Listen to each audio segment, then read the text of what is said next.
It's a little tight in there, isn't it?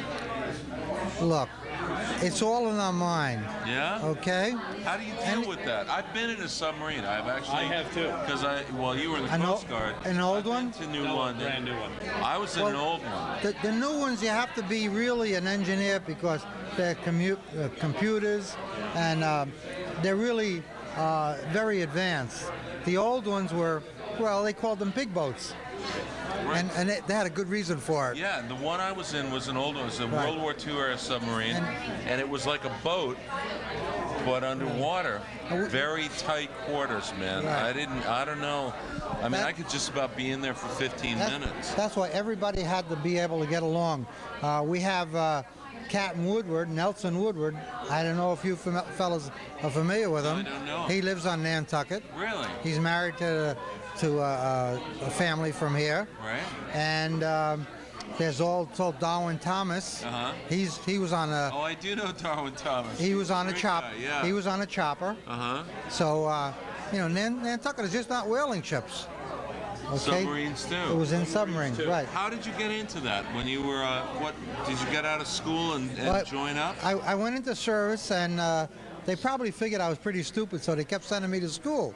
And every time I asked for sea duty, they send me back to school again. Right. And then one day they come in and they said, "Anybody would like to go to submarine school?" And as a young 18-year-old, what do you really know? 18. So I volunteered for it, and I wound up spending 3 years. Did you know what you were getting into when you volunteered? Not really. Is it a tight space? Yes, but there's no better service. Is that true? Yeah? That's right. You're sleeping in shifts, right? That's right. Sharing bunks? But it's like a big family. Really? Everybody has to depend on the next person. Right? No, it's all family. He was a Coast Guard guy. Yeah, I know what the military's like. Okay. Some of the best friends I ever had came from the military. That's right. Camaraderie's unreal. And that's right. The camaraderie is unbelievable. Yeah. And the training that they give you, it really sets you up for life. Yes, it does. So Mr. Valero, 18 years old. That's a kid, isn't it? Wouldn't you say? Well, I was 21 when I came out, and I had 3 years in service. Right. You look at 18-year-old kids great. now. Doesn't he look great? I've been here 21 years. He's always looked great. Man. But 18 years old. You look at 18-year-old kids now, right? Yeah. And you think if there was a World War on. I mean, World War II was a different time, a different place, a different threat. It was a big deal, wasn't it? That's right. All over the world. 18-year-old kids going out to submarine school. I mean, can you see these kids doing that now? No. We had Mike Wallace. Right. He lives on the other island. Oh, yeah.